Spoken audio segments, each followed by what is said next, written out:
Hello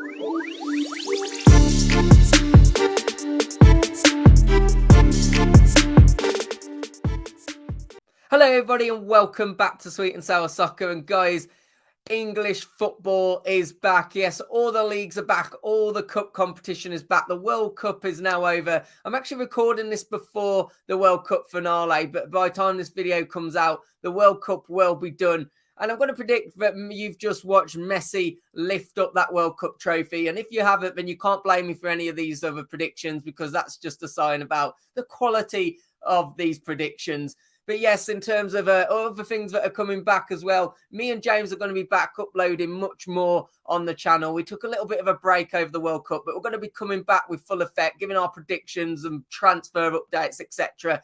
So please do hit that like button. Please do subscribe if you are not already subscribed to the channel. And let's jump into these predictions. And one thing I find very interesting before talking about the first game, which is going to be Wolves-Gillingham, is the fact that a lot of these, a lot of clubs like we see here, a lot of some of these clubs that are going to be playing have got lower league opposition. There's quite a few lower league opposition coming up against Premier League clubs. I'm really interested to see what the effect might be on the fact that obviously a lot of the higher Premier League teams have lost their players, whereas the lower league have continued to play some form of competitive football. And I do feel that might have some kind of impact. When we look at this game, though, Lopetegui, this is my team, Wolverhampton Wanderers. I will be going to that game on Tuesday. But Lopetegui, it is his first game in charge. It's going to be interesting from my side to see what kind of football he does play. But for the neutral, this is probably one which the fans aren't too excited about. Obviously, Wolves have only scored 8 league goals this season. There's only one team that has actually got worse stats than that, and that is the other club on screen, Gillingham. Just 6 league goals this season, which is a really sorry state, to be honest. But they've done amazing things to get to this round of 16. And although their league form may not be looking good, and they have actually had their last 2 matches cancelled, of course, with the very adverse weather that we've been experiencing, they will probably be coming into this with some confidence, because they actually, in the previous round, beat Premier League opposition Brentford. And how they did that was by defending really well, being very resilient, and coming up against the Wolves team that really does struggle to break down teams. I'd be a little bit hopeful, to be honest, for those Gillingham fans that are coming to the Molineux on Tuesday.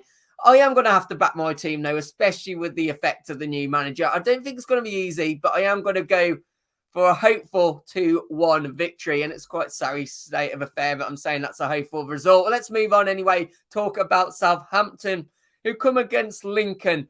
And this is going to be interesting because, of course, Nathan Jones has been named as a Southampton manager. I really liked what he did at Luton on a very, small budget. I thought he got the best out of those players, especially last year when he pulled off an absolute miracle, in my opinion, of getting them into the playoffs. It's going to be interesting what he does, with course, with the Southampton owners who are going to have money to invest in the club. He's got a good crop of young players as well, but maybe they do need to go out and jam new transfer market and get a bit of experience heads in to help them with the relegation battle. But one thing they have got to focus on is, of course, this Carabao Cup tie.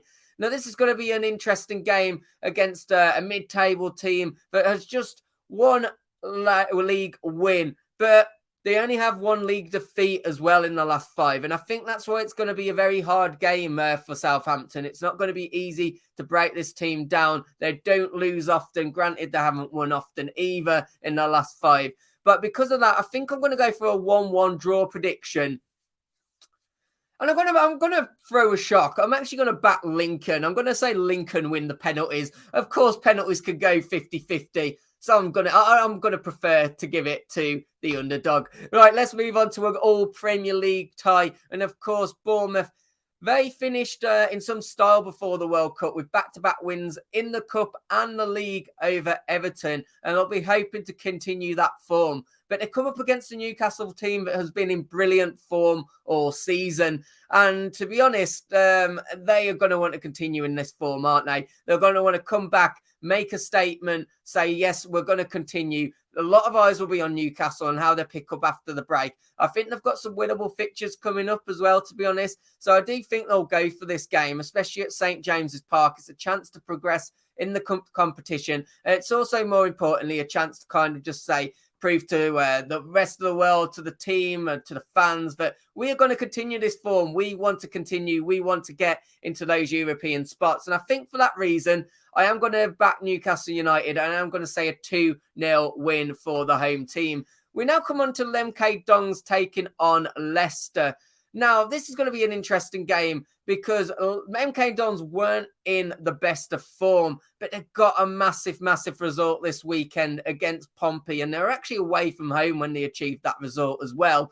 So obviously coming back to the MK Stadium, I don't feel that's a name. I feel I've just made that up, but they're at home anyway. They're at home. I feel that will give them a little bit of an advantage against a Leicester team who didn't start the season too well, but we do remember just before the break, they came back with some form, and they went from being talked about relegation candidates to can they get, some good form continuing, and can they push for these European spots? And I think ultimately the form just before the World Cup saved Brendan Rodgers his job. I do think this is going to be a very competitive game, but I am going to give it just to the Premier League team. I think they'll probably I'm going to go for a 3-1 victory. I think it'll be a very, very close game. I think Leicester will go 2-1 up. And then I think MK Dons will probably have to try and push for that equaliser and just get hit on the counter-attack. That's my prediction, 3-1. Let's talk about Charlton now, because they are not coming into this in any great form. 3 league defeats on the bounce for this team. But obviously, as we know, the Valley is not an easy place to go. But we're talking about a Brighton team that is sitting 7th currently in the Premier League. And they did obviously start to pick up a little bit more momentum with their new manager. He started to paint his picture, his idea of what he wanted to do just before the World Cup. And of course, he will have been able to work with quite a few of the players over the break to implement what he wants to do further. I guess what remains to be seen is how much will Brighton go for this. I think it's one of them. They are sitting in 7th position, but they should go for it because this is a massive opportunity to get European football. Look, Charlton aren't coming into this in any great form, and I would love to back, I don't want to say smaller teams because Charlton are a big club, aren't they? They're just, unfortunately, but I guess just a smaller team in league position. I'd love to back more of the smaller teams, but I do just feel Brighton are going to edge this one. I do, and I think I'm going to give it Brighton to get the win, and I am going to say 1-0 in this game. Let's move on to talking about Blackburn versus Nottingham Forest now. And Blackburn Rovers, they will be wanting to go for it in the second half of the season because they are once again within the promotion picture, nicely sitting in those playoff position places. And it's a very, very competitive league, the Championship. It always is, but even more so this year. Barely any points separates basically from 3rd to about 15th in the table. A few bad results, everything can change.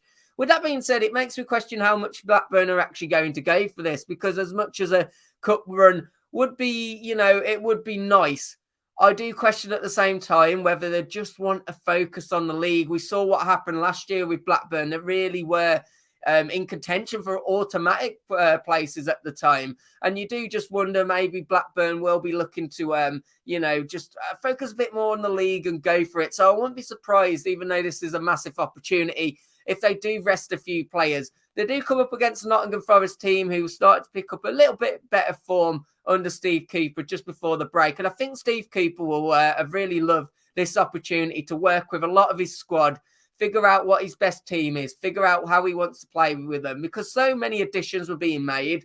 And they were being made, a lot of them were made early, but it was almost progressively throughout the transfer window. You almost feel that Steve Cooper didn't get that pre-season to really figure out his best players and how he wants to play them. And he's had to almost learn on the job with it. So I think he'll be one of those managers that's really appreciative for this time and this break that he's had. So it's going to be interesting to see how Forest come out. I think they might go for this game, to be honest, especially with having that break. I do think they'll go for a pretty strong team. This could go either way because Blackburn have been playing in some really good form, but, to obviously be where they are in the Championship. But, I feel like this is going to be a draw.